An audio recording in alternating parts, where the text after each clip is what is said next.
Hey there, it's Matt here with another video. We're going to do something a little different today. I got some orders here to go out, some tips, a cable, 2 adapters kind of thing. For obvious reasons, I've omitted the, customer information, just kind of wrote down what we're doing here. Got some tips. This one's just some tips. This one's an adapter with a tip. This one's just an adapter. And this one is just a 1 foot long extension cable.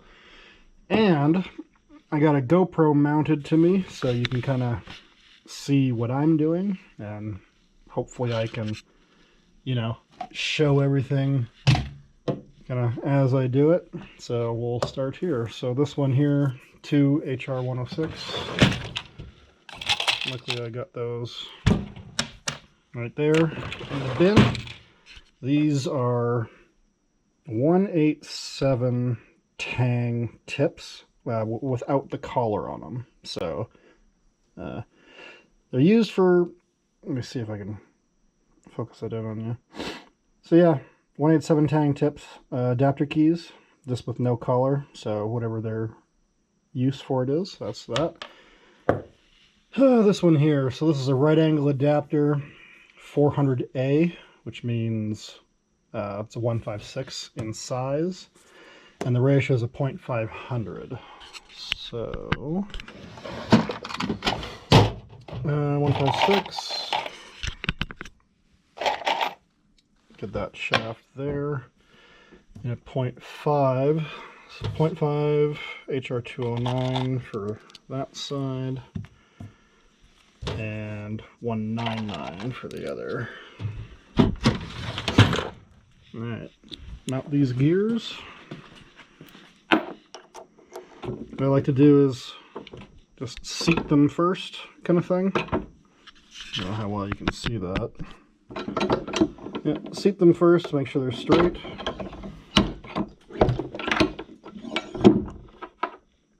And that gear is mounted on that shaft. And like I said, this is 156, and it's going to be a 0.5 ratio.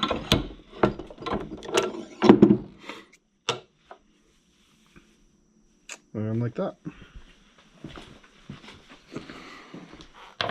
Now we'll put that there. We need case, some thread. I need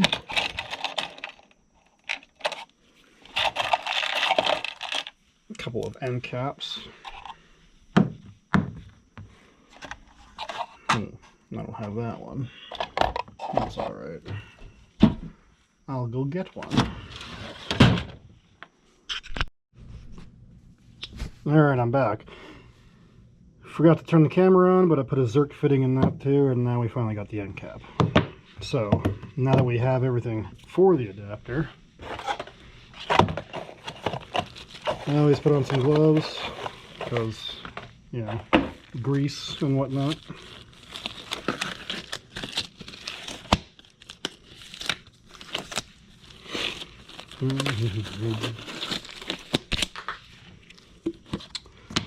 These ones, we always use the, the red and tacky stuff. I don't know why it's in a jar, but it is. Always lube up the threads.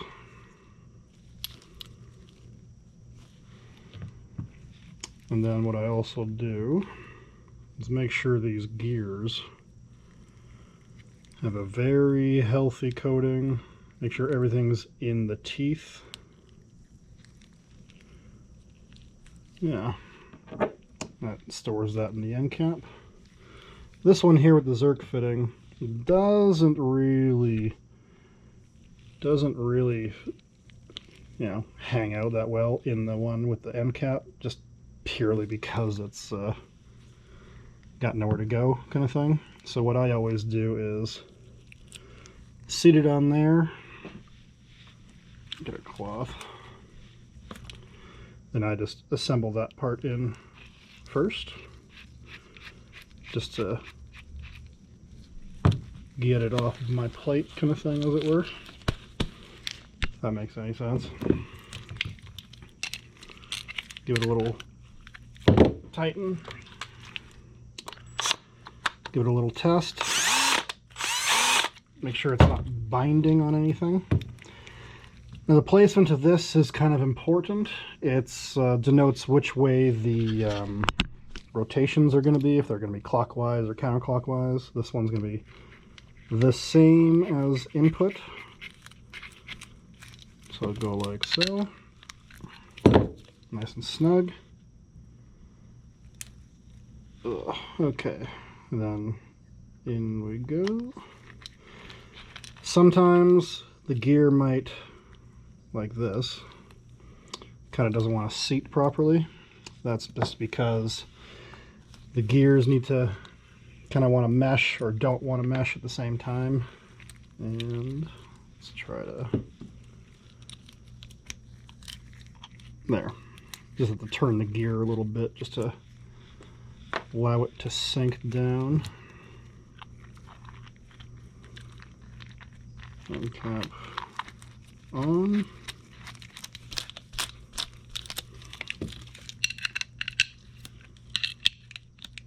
Make sure it's nice and tight.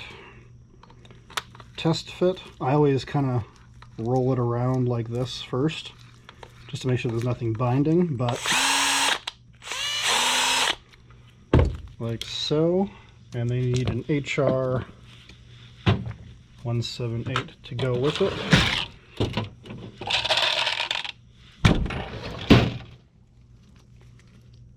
Put that in like so. It's got the 156 tang sticking out, the 156 tang female on that end.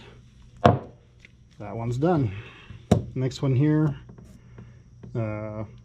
same kind of thing, except this is an X, not an A. So what that means is it is a 187. So HR139, sorry. That's same kind of tip or some kind of shaft, but the hole is a little bigger. Same ratio, so 209 on that piece, 199 on that one.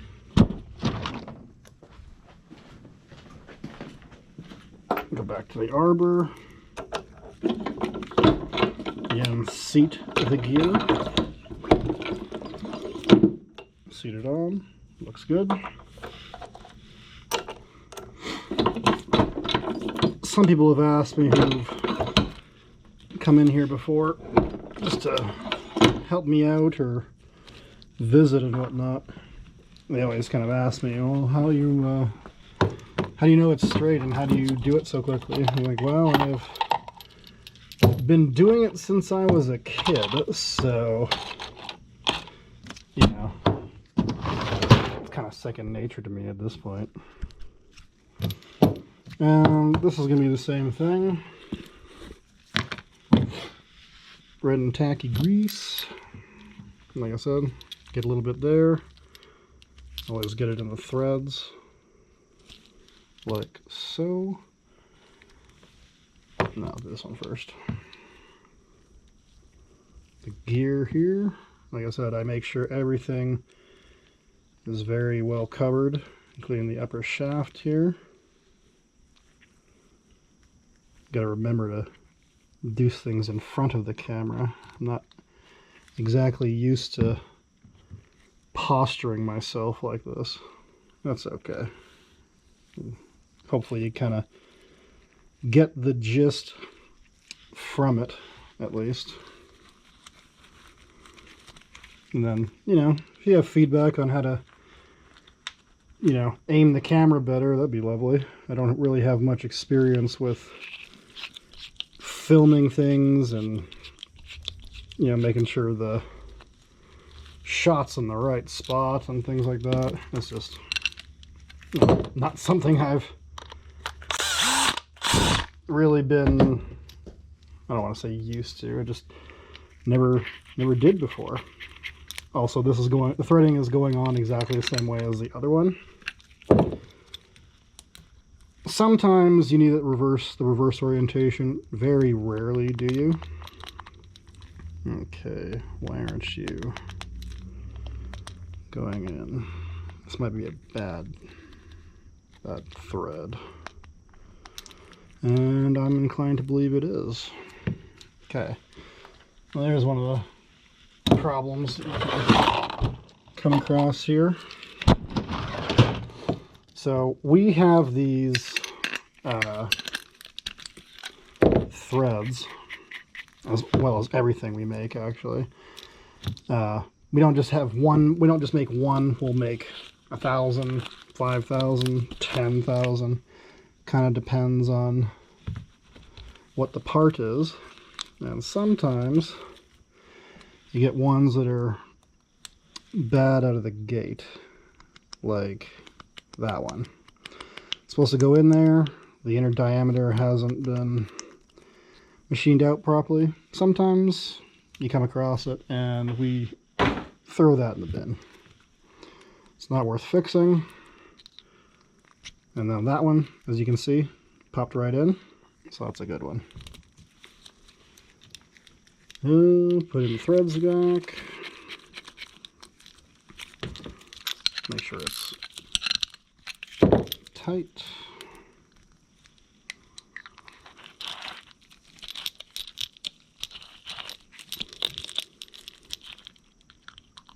No, there we go.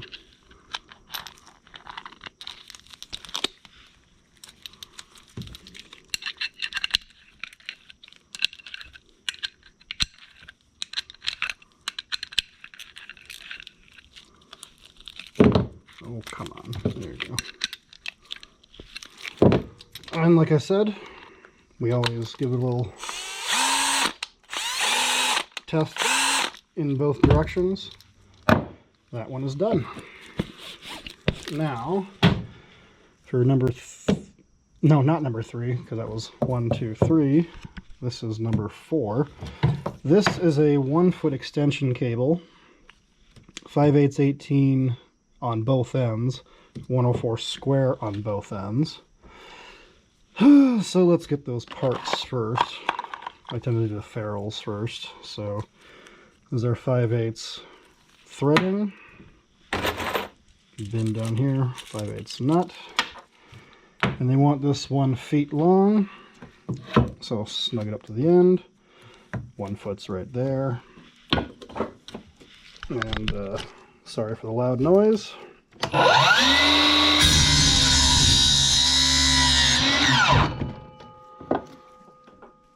I always keep the scrap just in case people need, 1 foot ends. Clean up the ends here.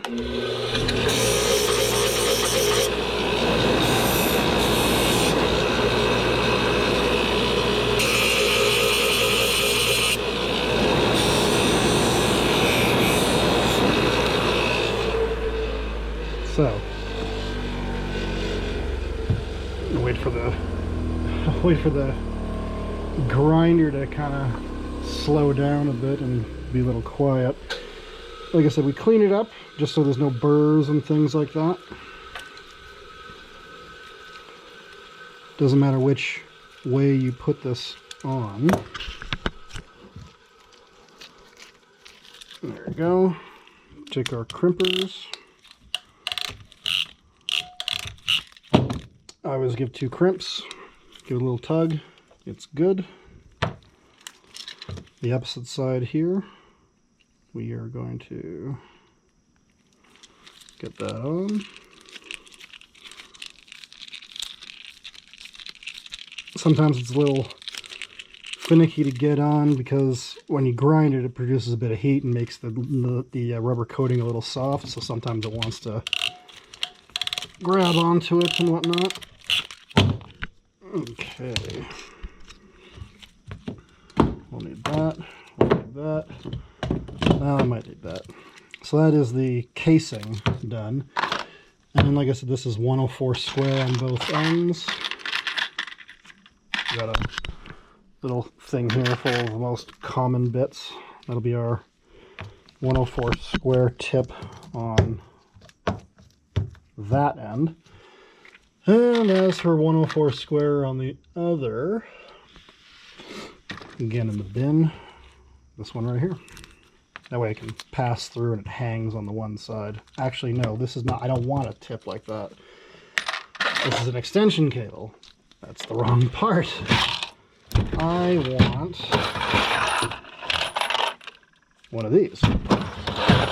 Because one of these has the ability to take the tip. Yeah, smart. Good thing I caught that. Jeez. Alright. Yeah, for short lengths, I always have... I have a main working spool here. Right there. It's nice. Tilt the camera up. It's a 1,000-foot spool. I tend to... well, if I'm making cable after cable on it, I will use that. But for little things, got the cutoff of the last end I had, and actually I'm going to change this tip because this tip will hang on this side. This tip wants to hang on this side, so we're going to replace that tip with that other 104 tip. That way it's actually serviceable should the customer want to well, service it. And by that I mean, you know, it needs to be greased, or if by some reason he needs to I don't know, change the end or something. So what I do, check that, make sure it seats okay. It is. And then what I do over here,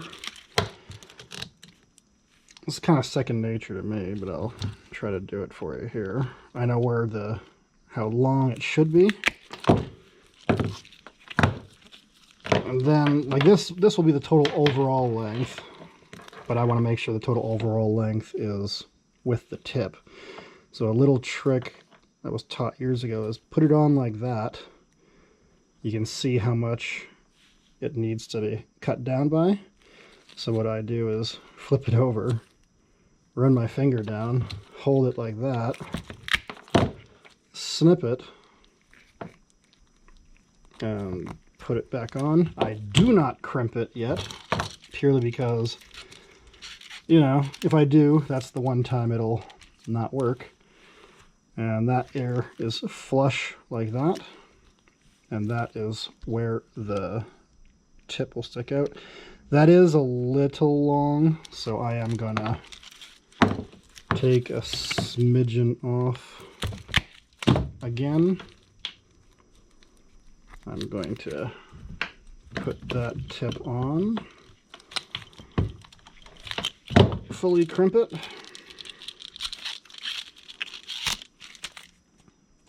Yeah, that's a lot better.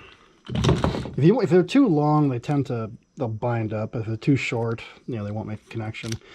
But a nice size you want sticking out the tip, sticking out the nut side, regardless of what it is about, I don't know, what would you call that? 1/4 inch, give or take. What is that? Yeah, give or take. Yeah, that's it. Well, I guess other than grease, but that's, you know, I'll do that later. So yeah, simple, just one of the things, you know, I'm doing today.